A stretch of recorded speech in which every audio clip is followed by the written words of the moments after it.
میرا خون کھول کے رہ گیا تھا۔ آخر وہ شخص اپنے آپ کو سمجھتا کیا تھا؟ میں ٹھیک 9 بجے ہال میں پہنچ چکی تھی جہاں پر منگنی کی رسم ادا کی جا رہی تھی۔ اس شخص کو ایک حسین دوشیزہ کے ساتھ بیٹھا دیکھ کر میرے تو تن بدن میں آگ سی لگ گئی۔ میں نے آؤ دیکھا نہ تاؤ مہمانوں کو پیچھے ہٹاتے ہوئے بڑے جارحانہ انداز میں آگے بڑھی اور اسٹیج پہ چڑھ گئی۔ سامنے بیٹھے نوجوان کو میں نے کہا کہ شرم نہیں آتی تمہیں؟ کیا تم نے غیرت بیچ کھائی ہے؟ محبت کی پینگیں تم نے کسی اور کے ساتھ لڑائیں، شادی اس لڑکی کے ساتھ کر رہے ہو؟ میں بھی دیکھتی ہوں تم کیسے اس سے منگنی کرتے ہو۔ وہ نوجوان فوراً سے کھڑا ہو گیا، کہنے لگا محترمہ آپ کون؟ میں آپ کو نہیں جانتا۔ میں نے کہا زیادہ بننے کی کوشش مت کرو، تم نے جو کچھ میری دوست کے ساتھ کیا ہے میں تمہیں کسی اور لڑکی کی زندگی برباد نہیں کرنے دوں گی۔ محبت تم نے میری دوست سے کی اور اس کا پورا فائدہ اٹھانے کے بعد اب جب وہ تمہارے بچے کی ماں بننے والی ہے تو اسے چھوڑ کر تم اس لڑکی سے منگنی کر رہے ہو۔ یاد رکھنا میرے ہوتے ہوئے ایسا کبھی نہیں ہو سکتا۔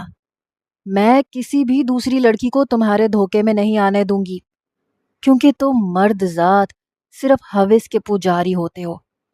میری بات سن کے وہ لڑکی بھی کھڑی ہو گئی، جو کہ اب حیرت سے کبھی مجھے اور کبھی اس نوجوان کو دیکھ رہی تھی۔ وہ کہنے لگی وجدان یہ کون ہے؟ تو وہ کہنے لگا پتہ نہیں کون پاگل اٹھ کے آ گئی ہے، مجھے لگتا ہے شاید مینٹل ہاسپٹل سے آئی ہے، جو منہ میں آ رہا ہے بکے چلی جا رہی ہے۔ رانیہ میں اس کو نہیں جانتا، یہ کون ہے؟ میں نے چٹکی بجائی اور کہا اے مسٹر، ادھر میری طرف دیکھ کے بات کرو۔ دیکھو میں تم جیسے لڑکوں کی چال بازیوں کو اچھے طریقے سے سمجھتی ہوں۔ تمہاری شادی ہوگی تو صرف اور صرف میری دوست سے ہوگی، کیونکہ تم نے اس کی زندگی برباد کی ہے، اس لیے اب عزت بھی اسے تم ہی دو گے۔ زیادہ اوور سمارٹ بننے کی کوشش مت کرو۔ ابھی میں بات کر ہی رہی تھی جب اس لڑکی کے والدین لڑکے کے والد سے کہنے لگے کہ آپ لوگوں نے تو ہماری بیٹی کی زندگی برباد کرنے کے بارے میں سوچ رکھا تھا، شکر ہے اس لڑکی نے آپ کے بیٹے کی اصل شکل ہمیں دکھا دی۔ میں نے کہا جی انکل، اگر آپ چاہتے ہیں نا کہ آپ کی بیٹی کی زندگی برباد نہ ہو تو اس سے بچ کے رہیں۔ اس سے پہلے کہ وہ لوگ منگنی کی رسم ختم کر کے جاتے تو وہ نوجوان کہنے لگا 1 منٹ انکل، پھر مجھ سے کافی غصے سے کہنے لگا تو تم کیسے مجھ پہ اتنا بڑا الزام لگا سکتی ہو؟ تمہارا دماغ تو ٹھیک ہے؟ کیا ثبوت ہے تمہارے پاس کہ میں نے تمہاری دوست کی زندگی برباد کی ہے؟ میں نے کہا چلو میرے ساتھ، تمہیں اپنی دوست سے ملوا دیتی ہوں جو اس وقت تو ہاسپٹل میں ہے، اور میں سیدھا ہاسپٹل سے یہاں آ رہی ہوں۔ اسی نے مجھے تمہارے بارے میں بتایا تھا کہ آج تمہاری منگنی ہے۔ وہ کہنے لگا یہ لڑکی جھوٹ بول رہی ہے، نہ میں اسے جانتا ہوں نہ اس کی کسی دوست کو، یہ جان بوجھ کے مجھ پہ الزام لگا رہی ہے اور میں نہیں جانتا کہ یہ ایسا کیوں کر رہی ہے۔ میں نے کہا یہ نوجوان جھوٹ بول رہا ہے، آپ سب لوگ میرے ساتھ چلیں، ابھی آپ کو سارا سچ معلوم ہو جائے گا۔ لڑکی کا باپ بہت غصے میں آ چکا تھا۔ وہاں پر آئے ہوئے مہمان آپس میں چہمگوئیاں کرنے لگے، سب آپس میں باتیں کرنے لگے، اور وہ کہنے لگا جتنا میں جان چکا اتنا کافی ہے، مجھے اپنی بیٹی کی منگنی اس شخص کے ساتھ نہیں کرنی۔ بھلا کوئی لڑکی کیوں اتنی بڑی بات آ کر محفل میں کرے گی؟ یقیناً آپ کے بیٹے کا کوئی نہ کوئی قصور تو ہوگا۔ یہ کہہ کر انہوں نے اپنی بیٹی کا ہاتھ پکڑا اور وہاں سے چلے گئے۔ میرا کام بھی ہو چکا تھا۔ میں نے کہا اگر اپنی منگنی کا سوگ منا لو تو ہاسپٹل میں جا کر اس لڑکی کی خیریت بھی پوچھ لینا جسے تم نے کہیں کا نہیں چھوڑا۔ یہ کہہ کر میں واپس پلٹ گئی۔ وہ مجھے ہکا بکا دیکھتا رہ گیا۔ اسے اندازہ نہیں تھا کہ میں اتنا بڑا قدم بھی اٹھا سکتی ہوں، لیکن میں نیہا فاروق تھی، مردوں کے ظلم کے خلاف آواز اٹھانے والی لڑکی۔ یونیورسٹی میں جب بھی عورت اور مرد پر بحث ہوتی تھی تو میں بڑھ چڑھ کر حصہ لیتی تھی۔ مجھے ایسے مردوں سے سخت نفرت تھی جو لڑکیوں کے ساتھ زیادتی کرتے ہیں، ظلم کرتے ہیں اور انہیں پیار کے جھانسے میں پھنساتے ہیں، اور مجھے ان معصوم لڑکیوں سے بس اتنا غصہ ضرور تھا کہ کیوں لڑکوں کی باتوں میں آ کے اپنی عزت کا جنازہ نکالنے کے لیے تیار ہو جاتی ہیں۔ فروا میری بیسٹ فرینڈ تھی، لیکن اس نے بھی مجھ سے یہ بات چھپائی تھی کہ جس آفس میں وہ کام کرتی تھی وہیں کا باس اس کے ساتھ محبت کا کھیل کھیلتا جا رہا تھا۔ یہاں تک کہ اس کی عزت برباد کر دی۔ اب جب وہ پریگننٹ ہوئی اور یہ بات اس نے اپنے باس کو بتائی تو اس نے شادی سے صاف انکار کر دیا، بلکہ اس نے یہ کہا کہ میں ہاسپٹل میں تمہارا نام لکھوا دیتا ہوں، تم جا کے ابارشن کروا لو اور اپنی زندگی جیو، کیونکہ میں تم جیسی مڈل کلاس لڑکی کو امپلائی تو رکھ سکتا ہوں لیکن اسے بیوی نہیں بنا سکتا۔ جب یہ بات میں نے سنی تو میرے تن بدن میں آگ لگ گئی۔ میری دوست اس وقت ہاسپٹل میں تھی۔ میں نے کہا تم ایسا کچھ نہیں کرو گی، میں اس شخص کو مجبور کر دوں گی کہ وہ تم سے نکاح کرے، اور اسی لیے میں اس ہال میں پہنچ گئی تھی جہاں اس شخص کی منگنی ہو رہی تھی، اور اس کی ساری سچائی میں نے بیان کر دی۔ پھر وہاں سے میں سیدھا اپنے گھر گئی۔ پھر میں نے فروا کو کال کی۔ میں نے کہا میں نے تمہارا بدلہ اس شخص سے لے لیا ہے۔ وہ کہنے لگی کیا مطلب؟ اب کیا کیا ہے تم نے؟ میں نے کہا میں نے جا کر اس کی منگنی پہ تماشا لگا دیا، بتا دیا کہ اس نے محبت کا ناٹک تم سے کیا تھا۔ پتہ ہے تمہیں، لڑکی والوں نے تو اسے منہ پہ انکار کر کے واپسی کی راہ لے لی۔ اب ٹھکانے آئے گی اس کی عقل، ملنے بھی آئے گا تم سے۔ وہ کہنے لگی کس کی منگنی توڑوا آئی ہو تم وہاں جا کے؟ میں نے تم سے کہا بھی تھا کہ یہ امیر لوگ کبھی بھی ہم غریبوں کو نہیں اپناتے، اور وہ شخص وہ تو اس لڑکی سے نکاح کر چکا ہے۔ منگنی کی رسم کے بجائے اس نے نکاح کیا تھا، اور اس نے مجھے اپنی ویڈیو بھی بھیجی تھی۔ میں نے کہا کیا مطلب؟ ایسا کیسے ہو سکتا ہے؟ تم نے مجھے جو ہال بتایا تھا میں نے وہاں جا کے یہ سب تماشا لگا دیا۔ وہ کہنے لگی کون سا ہال؟ میں نے کہا وہی راجپوت مارکی۔ وہ کہنے لگی اس نام کے مارکی بہت سی جگہ پہ بنے ہوئے ہیں، تم کہاں گئی تھی؟ میں نے کہا وہ جو گلشن کی سائڈ پہ ہے، تمہارے ہاسپٹل سے کچھ دور۔ وہ کہنے لگی وہاں نہیں تھا اس کا نکاح ڈیفینس کی طرف تھا، اور مجھے تو پہلے ہی پتا تھا کہ وہ شخص کبھی بھی مجھ سے شادی نہیں کرے گا، اسی لیے میں خودکشی کرنا چاہتی تھی، لیکن تم نے مجھے بچا لیا۔ میں نے کہا پھر میں کس کی منگنی جا کے توڑوا آئی؟ میری بات سن کے فروا کہنے لگی میں نے تمہیں پہلے کہا تھا کہ اتنے غصے میں مت آؤ، تم نے تو ٹھیک سے ایڈریس تک نہیں مجھ سے پوچھا، بس ہال کا نام سن کے جلدی سے بھاگ گئی۔ میں نے کہا او شٹ۔ میں نے ہاتھ سر پہ مارا۔ نہ تو میں نے اس نوجوان کو دیکھا تھا، نہ میں اس کے بارے میں جانتی تھی، بس فروا کی بات سن کے تو میرا دماغ کھول اٹھا، اسی لیے شاید جلد بازی میں کوئی غلطی کر بیٹھی۔ ایک تو پتہ نہیں میں اتنی جذباتی کیوں تھی، مجھے سوچنا چاہیے تھا۔ پتہ نہیں کس بیچارے کی میں نے جا کے منگنی توڑوا دی۔ کچھ دیر تو مجھے اپنے کیے پر بڑی شرمندگی اور افسوس ہوا، لیکن پھر سوچا چلو کوئی بات نہیں، ٹوٹ گئی تو ٹوٹ گئی، لڑکوں کا کیا ہے، منگنی تو تھی، پھر کسی سے ہو جائے گی۔ میں زیادہ کسی بھی بات کو سر پہ سوار نہیں رکھ سکتی تھی۔ اگلے روز جب میں فروا کے پاس آئی تو وہ رو رہی تھی، وہ اپنا ابارشن کروا چکی تھی۔ میں نے کہا یہ تم نے کیا کیا؟ میں دوبارہ اس شخص کے پاس جاتی، اس کی بیوی کو بتاتی، میں اسے مجبور کر دیتی کہ وہ تمہیں اپناتا، میں تو میڈیا کے سامنے اس کو ذلیل کر کے رکھ دیتی۔ وہ کہنے لگی بس رہنے دو، تم نہیں جانتی نا ان امیرزادوں کو، یہ بس دوسروں کی زندگیاں برباد کرنا جانتے ہیں۔ مجھے کوئی شکایت نہیں ہے، کیونکہ غلطی شاید میری ہی تھی جو میں یہ سمجھ بیٹھی کہ یہ امیر لوگ محبت میں سچے اور کھرے ہوتے ہیں، لیکن اب سمجھ میں آ گیا ہے کہ کوئی بھی مخمل پر ٹاٹ کا پیوند نہیں لگاتا۔ میں نے یہ سن کر فروا کو اپنے ساتھ لگایا، اس کا جو نقصان ہوا تھا، بہرحال اس کو اس کے گھر ڈراپ کیا، اور یہی کہا کہ اب تمہیں اپنے گھر والوں سے کچھ بھی کہنے کی ضرورت نہیں ہے۔ وہ کہنے لگی ٹھیک ہے، میں کچھ نہیں کہوں گی۔ ہم دونوں ہی مڈل کلاس فیملی سے تعلق رکھتی تھیں، ہمارے گھر بھی قریب تھے، حالانکہ یہ کالج بھی ہم لوگوں کا ساتھ تھا۔ میں تو ویسے بھی کسی سے کوئی بات نہیں چھپاتی تھی۔ میں یونیورسٹی میں پڑھنے لگی، لیکن فروا اپنے گھر کے حالات سے تنگ آ کر جاب کرنے لگی۔ اس کے بعد میرا اس سے رابطہ کافی کم ہونے لگا، کیونکہ میں اپنی یونیورسٹی جانے لگی تھی، اور پھر مجھے شروع سے ہی صحافی بننے کا بہت شوق تھا۔ صحافی تو خیر نہیں بننے دیا گیا، کیونکہ میرے والد کی طرف سے مجھے اجازت نہیں تھی۔ البتہ عورتوں کے حق میں جہاں بھی نعرے بازی ہوتی، میں وہاں سب سے پیش نظر آتی، لیکن اس چکر میں اپنی دوست کو فراموش کر بیٹھی تھی۔ پھر وہ بھی مجھ سے بہت کم ملتی تھی۔ مجھے لگا تھا کہ اپنی جاب میں مصروف ہو گئی ہے، یہ نہیں پتا تھا کہ اس کے ساتھ اتنا بڑا حادثہ ہو جائے گا۔ اور اب جب میری اس سے ملاقات ہوئی تو کہنے لگی میرے ساتھ ہاسپٹل چلو۔ بہت گھبرائی ہوئی تھی، کہنے لگی مجھے تمہاری سخت ضرورت ہے۔ میں اس کے ساتھ ہاسپٹل آ گئی، لیکن جو خبر اس نے مجھے سنائی وہ سن کر تو میرے ہوش اڑ گئے۔ بھلا کیسے کوئی شخص اتنا بڑا دھوکہ دے سکتا ہے محبت کے نام پر؟ ہاں، لیکن مرد سے کوئی بھی امید رکھی جا سکتی ہے۔ وفا تو صرف عورت کا گہنا ہوتا ہے، مرد تو ہوتے ہی بے وفا ہے۔ بہرحال پتہ نہیں جلد بازی میں کیا غلطی کر بیٹھی تھی۔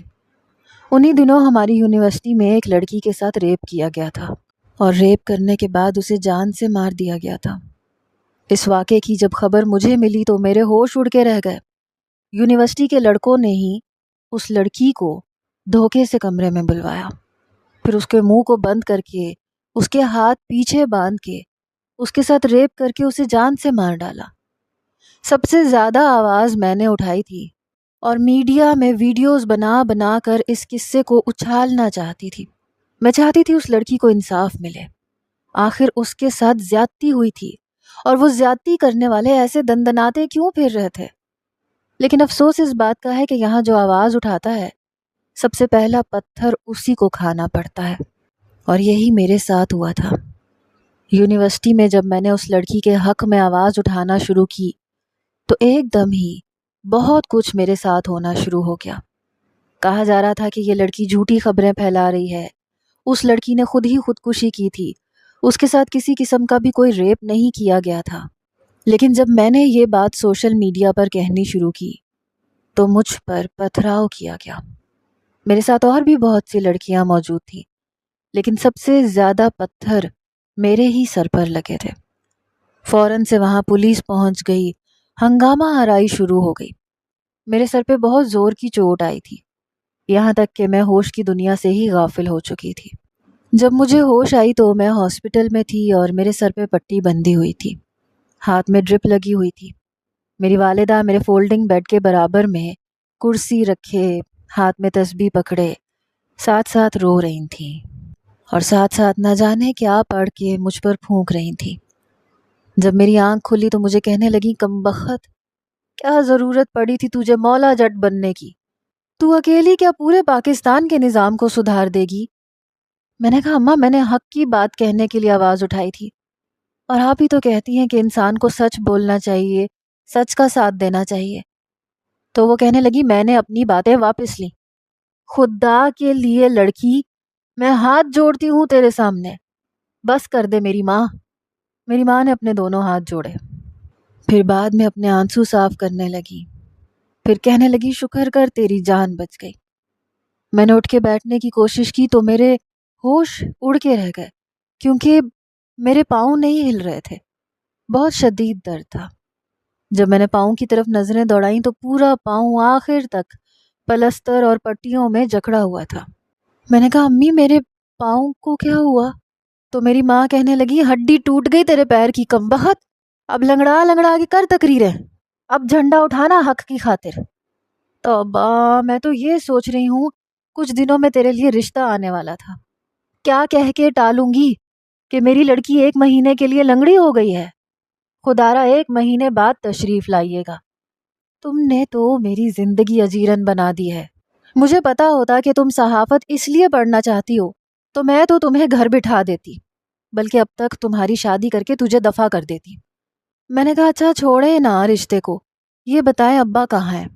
وہ کہنے لگی دوائیاں لا رہے ہیں تمہاری، اور انہوں نے کہاں جانا ہے؟ میں اپنے والدین کی سب سے چھوٹی بیٹی تھی، 2 بڑی بہنیں تھیں جو شادی شدہ تھیں اور بھائی کوئی نہیں تھا۔ مجھے سمجھ نہیں آیا کہ میرے پاؤں کی ہڈی کب ٹوٹی اور کیسے، لیکن میرے لیے تو یہ بہت بڑی مصیبت بن گئی۔ کچھ ہی دیر بعد میرے ہاسپٹل کے پرائیویٹ روم کا دروازہ کھلا، اور جس شخص کو میں نے اندر آتے دیکھا تو میری تو آنکھیں پھٹی کی پھٹی رہ گئی۔ وہ وہی نوجوان تھا جس کی غلطی سے میں نے منگنی توڑوا دی تھی۔ اسے دیکھ کر تو میں اپنا چہرہ چھپانے کی کوشش کرنے لگی، فوراً سے تکیے پہ لیٹ گئی، اپنا رخ بدل لیا۔ وہ بڑے اطمینان سے میرے پاس قدم قدم بڑھا کے پہنچا۔ پھر نرس سے کہنے لگا ان کا بی پی چیک کریں اور فیور بھی چیک کریں۔ لہجہ کافی سخت تھا۔ میری والدہ کہنے لگی بیٹا میری بیٹی کب تک ٹھیک ہو جائے گی؟ کہنے لگا 10 دن تو شاید یہیں ہسپتال میں ہی رہنا پڑے گا۔ 10 دن کے بعد ہم ایکس رے کر کے دیکھیں گے کہ ان کی ہڈی ایسے ہی جڑ جائے گی یا پھر آپریشن کرنا پڑے گا۔ 10 دن سے پہلے کچھ کہا نہیں جا سکتا۔ میں نے ابھی تک اپنا رخ دوسری جانب موڑ رکھا تھا تاکہ وہ نوجوان مجھے پہچان نہ پائے۔ شاید وہ کوئی ڈاکٹر تھا، باتوں سے تو یہی لگ رہا تھا۔ ہاں، جلدی جلدی اس سے چہرہ چھپانے کے چکر میں نے یہ غور کرنے کی کوشش ہی نہیں کی کہ اس نے وائٹ کوٹ پہن رکھا ہے کہ نہیں۔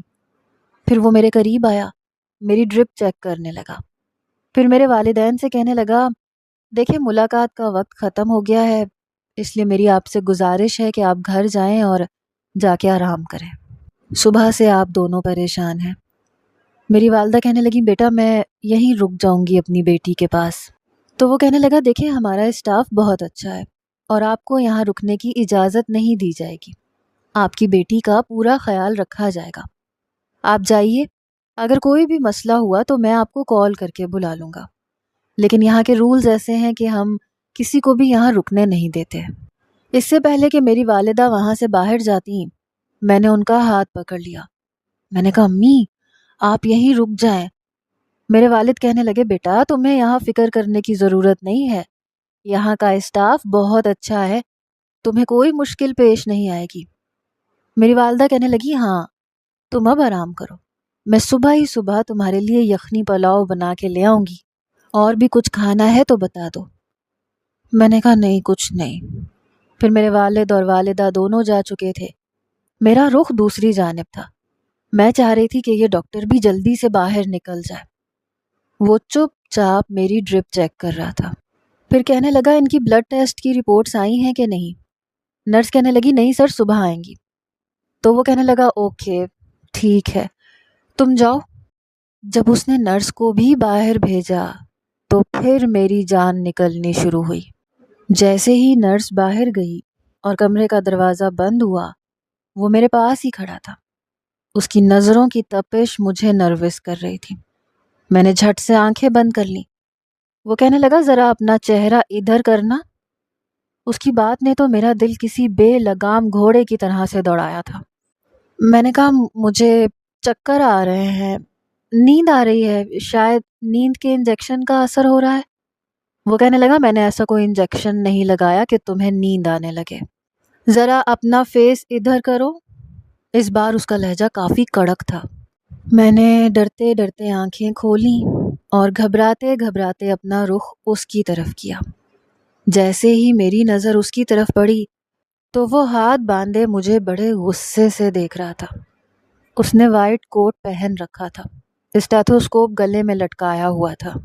وہ کہنے لگا تم وہی لڑکی ہو نا جو کسی آندھی طوفان کی طرح میرے منگنی کے ہال میں داخل ہوئی تھی اور میری اچھی خاصی ہونے والی منگنی کو تڑوا کر اسی تیز آندھی طوفان کی طرح واپس بھی چلی گئی تھی۔ تم وہی ہو نا؟ میں نے فوراً سے نفی میں سر ہلایا اور بالکل نافہمی سے کہا نہیں نہیں میں ایسی ویسی کوئی حرکت نہیں کرتی، آپ کو شاید کوئی غلط فہمی ہوئی ہے۔ وہ مجھے بڑے غور سے دیکھ رہا تھا۔ کہنے لگا نہیں، تمہارا چہرہ تو میں کبھی زندگی میں نہیں بھول سکتا، مجھے پورا یقین ہے تم 100% وہی لڑکی ہو۔ میں بے حد گھبرا رہی تھی۔ کہنے لگا تمہیں اندازہ ہے تم نے میرے ساتھ کیا ڈرامہ کیا تھا؟ پچھلے 3 مہینے سے میں تمہیں پاگلوں کی طرح ڈھونڈ رہا ہوں لیکن تم مجھے ملی نہیں تھی کہیں۔ اس وقت ایسا موقع نہیں تھا کہ میں تمہارا پیچھا کرتا۔ اب مجھے بتاؤ تم نے میرے ساتھ ایسے کیوں کیا تھا، اور دکھاؤ مجھے اپنی وہ دوست جس کی زندگی میں نے برباد کی ہے، جو میرے بچے کی ماں بننے والی ہے۔ مجھے تو پتہ بھی نہیں چلا میں نے کسی کی زندگی برباد کر دی، وہ بڑے سخت لہجے میں کہہ رہا تھا۔ میں نے آنکھیں بند کر لیں، پھر میں نے کہا مجھے چکر سے آ رہے ہیں۔ وہ کہنے لگا ابھی تو تمہیں گھبراہٹ بھی ہوگی، سینے میں بھی درد اٹھے گا، ہو سکتا ہے ہارٹ اٹیک بھی ہو جائے، لیکن میں اپنا جواب لیے بغیر یہاں سے نہیں جاؤں گا۔ کل سے جب سے میں نے تمہیں دیکھا ہے میرا دماغ گھوم کے رہ گیا ہے۔ 3 مہینے سے میں تمہیں ڈھونڈنے کے چکر میں گھن چکر بن چکا ہوں کہ ایک ایسی لڑکی جسے میں جانتا تک نہیں، جسے میں نے پہلے کبھی دیکھا تک نہیں، وہ آنن فانن میری منگنی کے فنکشن میں آتی ہے اور میری زندگی برباد کر کے مجھے بنا کوئی ثبوت دیے چلی جاتی ہے، اور میں اس کی شکل دیکھتا رہ جاتا ہوں۔ چلو اٹھو اور بیٹھو اور میرے سوال کے جواب دو۔ کافی غضبناک لہجے سے اس نے یہ کہا تھا۔ مجبوراً مجھے اٹھ کے بیٹھنا پڑا۔ وہ ابھی بھی غصے سے ہی مجھے دیکھ رہا تھا۔ میں نے کہا، دیکھیں، وہ سب میں غلط فہمی میں کر گئی تھی۔ مجھے کسی اور کے ہال میں جانا تھا اور میں غلطی سے آپ کے ہال میں آ گئی۔ I am sorry. وہ کہنے لگا، واہ، آپ نے میری زندگی برباد کر دی اور وہ بھی غلط فہمی میں۔ اتنا بڑا الزام مجھ پہ لگا دیا۔ میرے گھر والے مجھے شک کی نگاہ سے دیکھ رہے ہیں۔ پوری برادری کے سامنے آپ نے مجھے ٹھیک بدنام کر کے رکھ دیا، میرے کردار کو مشکوک کر کے رکھ دیا، اور اب آپ کہہ رہی ہیں آئی ایم سوری۔ اس کا ہرجانہ کون بھرے گا؟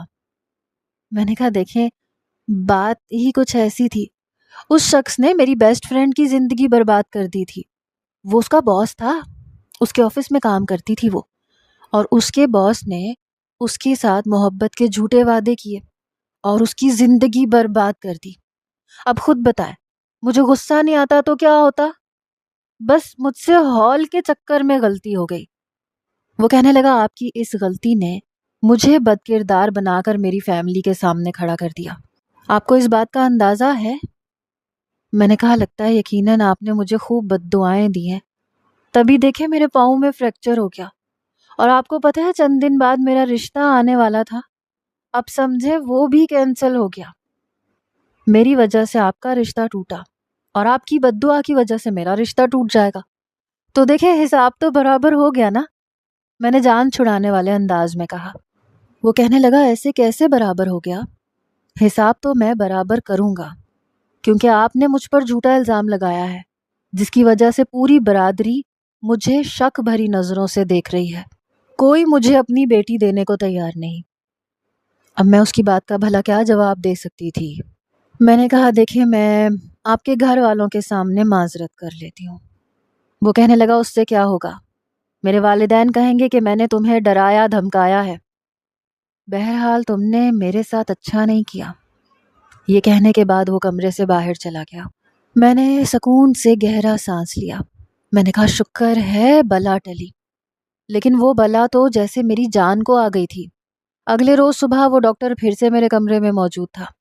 وہ نرس سے کہہ کر میرا بی پی چیک کروا رہا تھا، پھر میڈیسن بھی دے رہا تھا۔ نرس مجھے میڈیسن دے کے چلی گئی، لیکن وہ وجدان کا بچہ وہیں کھڑا رہا۔ میری فائل چیک کرنے کے بعد کہنے لگا، رات کو نیند تو ٹھیک سے آئی تھی آپ کو؟ میں نے کہا، جی، میں تو آرام سے سو گئی تھی، میں چاہتی تھی بس وہ جلدی سے یہاں سے چلا جائے۔ پھر فائل بند کر کے اس نے ایک طرف رکھ دی، میرے پاس آیا، کہنے لگا، لیکن مجھے رات بھر نیند نہیں آئی، بار بار اپنی منگنی کی رات یاد آتی رہی اور میرا خون کھولتا رہا۔ تم جانتی ہو تم نے میرا کتنا بڑا نقصان کیا ہے۔ ایک تو ویسے خوبصورت لڑکیوں کا ملنا بڑا مشکل ہو گیا ہے، زیادہ تر تو تم جیسی ایوریج قسم کی لڑکیاں دیکھنے کو ملتی ہیں۔ بڑی مشکل سے مجھے وہ لڑکی ملی تھی جو بالکل میری آئیڈیل تھی، لیکن تم نے آ کر سب کچھ برباد کر دیا۔ اب بتاؤ میں کہاں سے ویسی خوبصورت لڑکی اپنے لیے ڈھونڈوں گا؟ اس بات پہ مجھے اچھی خاصی تپ چڑھی۔ میں نے کہا، آپ کی آنکھیں ہیں یا ٹچ بٹن؟ میں آپ کو ایوریج لڑکی نظر آتی ہوں؟ آپ کی شاید آنکھیں خراب ہیں، میرا شمار اچھی خاصی خوبصورت لڑکیوں میں ہوتا ہے۔ میں نے ایک ابرو چڑھا کے کہا، کیونکہ میں واقعی خوبصورت تھی اور مجھے اپنی خوبصورتی کا بخوبی اندازہ بھی تھا۔ وہ کہنے لگا، اچھی خاصی خوبصورت، اور وہ بھی تم، مائی گاڈ۔ یہ کہتے ہوئے وہ دانت نکال کے ہنس رہا تھا۔ میرا جی چاہا اس کا منہ توڑ دوں۔ کہنے لگا، تمہاری ویڈیو موبائل پہ دیکھی تھی میں نے، کافی فسادی قسم کی لڑکی ہو تم۔ یہ کہتے ہوئے اس نے سرنج میں انجیکشن بھرا۔ میں نے کہا، میں حق کی خاطر آواز اٹھانے والوں میں سے ہوں۔ میری بات سن کر وہ طنزاً مسکرایا، کہنے لگا، اس کی خاطر چاہے اپنی ٹانگ ہی کیوں نہ ٹوٹ جائے۔ اور سر ہی کیوں نہ پھٹ جائے۔ میں نے بھی جذبات میں آ کے کہہ دیا کہ ہاں بے شک جان چلی جائے، مجھے فرق نہیں پڑتا۔ پھر وہ انجیکشن میری طرف لے کے آیا تو میں نے کہا مجھے انجیکشن نہیں لگوانا، مجھے بہت ڈر لگتا ہے، درد ہوگا۔ وہ کہنے لگا حیرت ہے، پھٹے ہوئے سر اور ٹوٹے ہوئے پاؤں میں درد نہیں ہو رہا تمہیں، اور انجیکشن کے درد کی فکر ہے، چلو زیادہ ڈرامے مت دکھاؤ۔ یہ کہہ کر اس نے مجھے انجیکشن لگایا۔ میں نے آنکھیں زور سے میچ لی۔ انجیکشن لگانے کے بعد کہنے لگا اب میں گھر جا رہا ہوں، میری ڈیوٹی رات کی ہوتی ہے، رات کو ملاقات ہوگی۔ وہ مجھ سے یوں بے تکلف تھا جیسے ہمارے بڑے اچھے مراسم رہ چکے ہوں۔ وہ کمرے سے جا چکا تھا۔ کچھ دیر بعد میرے والدین آ گئے۔ میں نے ابا سے کہا پلیز ابا میں اب ٹھیک ہوں، مجھے آپ گھر واپس لے جائیں، مجھے نہیں رہنا یہاں۔ تو ابا کہنے لگے 8 دن سے پہلے تو ممکن نہیں ہے یہ، ابھی تو تمہارا پاؤں اس قابل نہیں ہے کہ تم چل سکو۔ بہرحال میں اس ڈاکٹر کھڑوس کا سامنا نہیں کرنا چاہتی تھی۔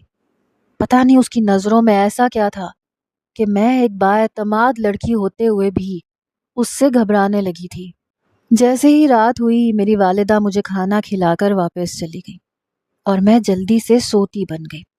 میں چاہتی تھی جب وہ ڈاکٹر واپس آئے تب تک میں سو چکی ہوں تاکہ وہ مجھ سے کوئی بھی زیادہ سوال جواب نہ کرے، یا شاید میرے اندر کہیں نہ کہیں یہ ندامت تھی کہ میری غلطی کی وجہ سے اس کی منگنی ٹوٹ گئی اور وہ لوگوں کی نظر میں مشکوک ہو گیا۔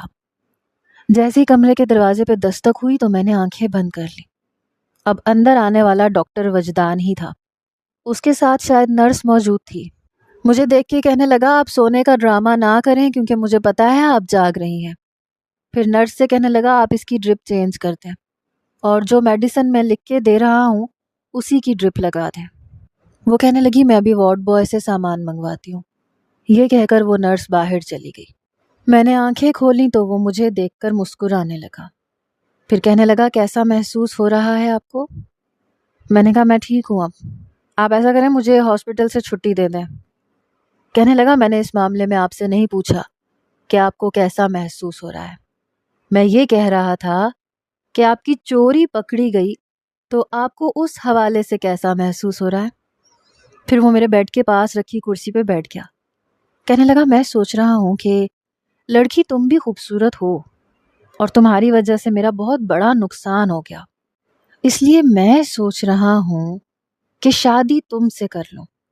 نقصان تم نے کیا ہے تو ہر جانا بھی تمہیں بھرنا چاہیے۔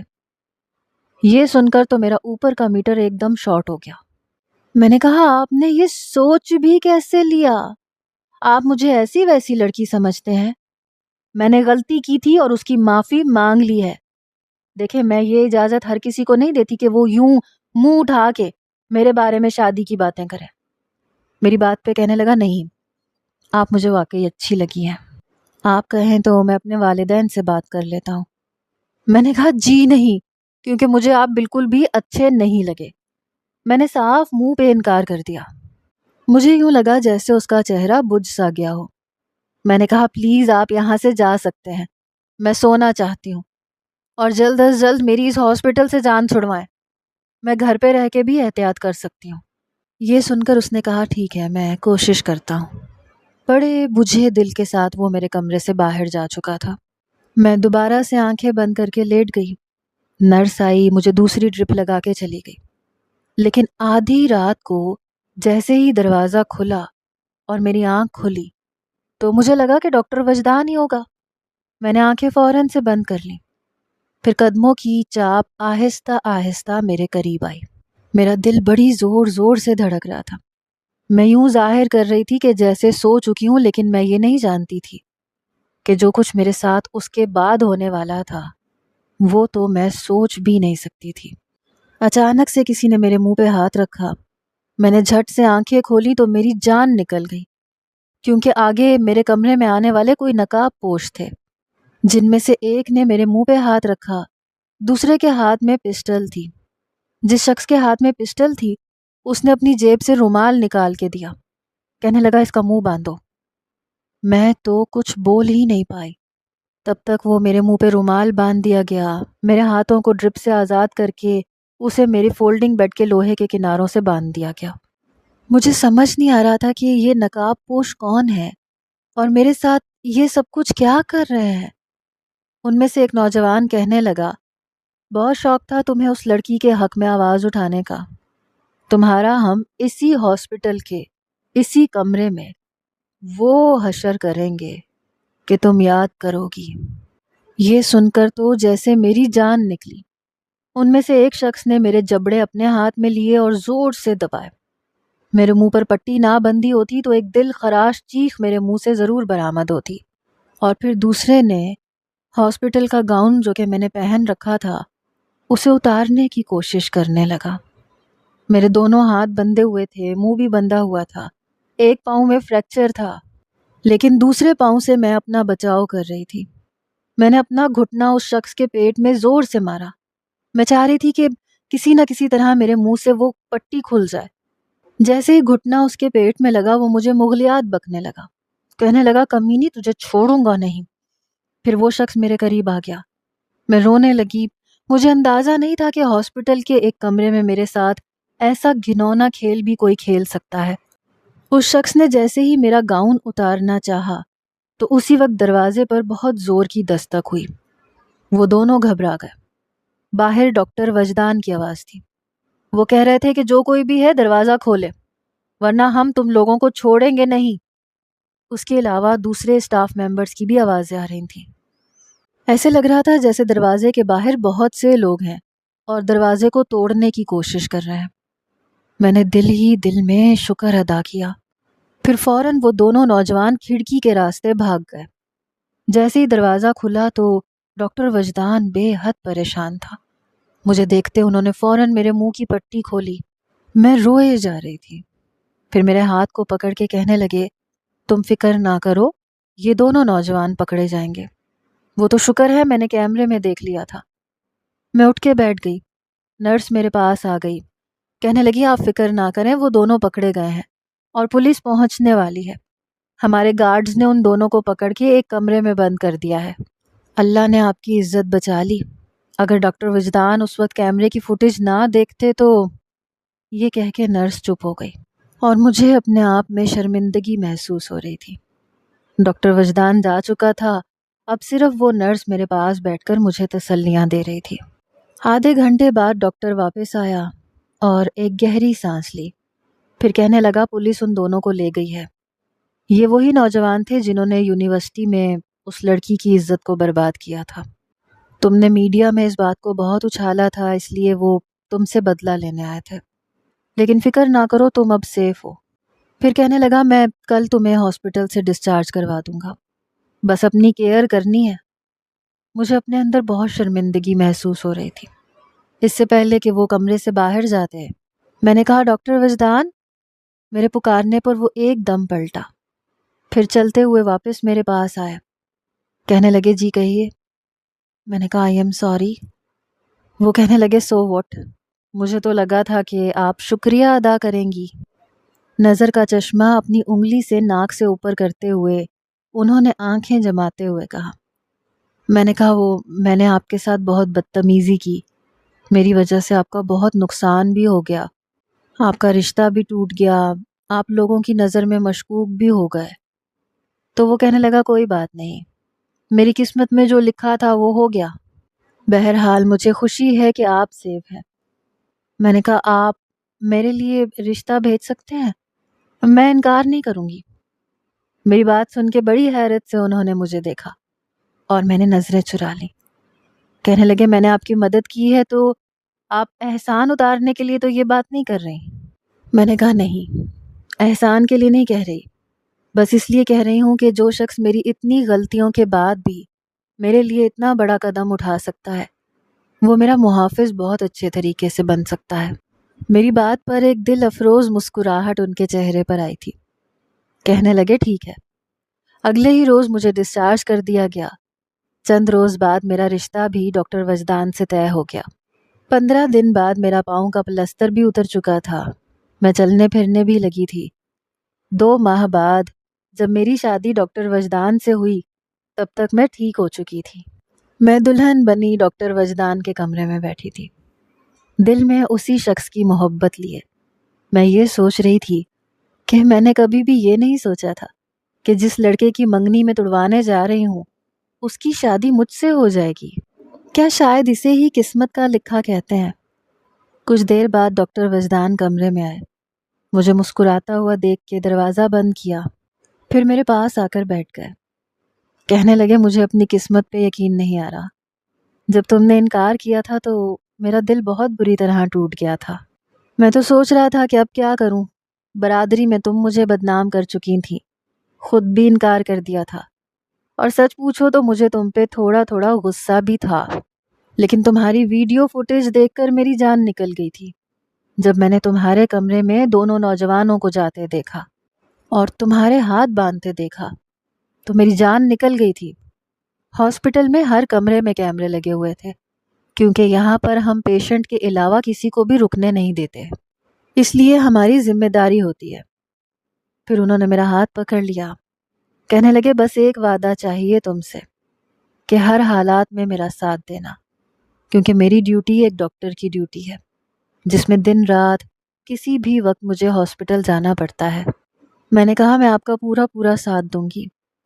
وہ شخص واقعی تعریف کے قابل تھا اور اعلیٰ ظرف تھا، ورنہ اس کی جگہ کوئی اور ہوتا تو شاید مجھ سے بہت برا بدلہ لیتا، لیکن جس محبت سے ڈاکٹر وجدان نے مجھ سے یہ رشتہ نبھایا ہے، میرے دل میں اس کی قدر اور عزت اور بھی بڑھ گئی ہے، اور محبت بھی۔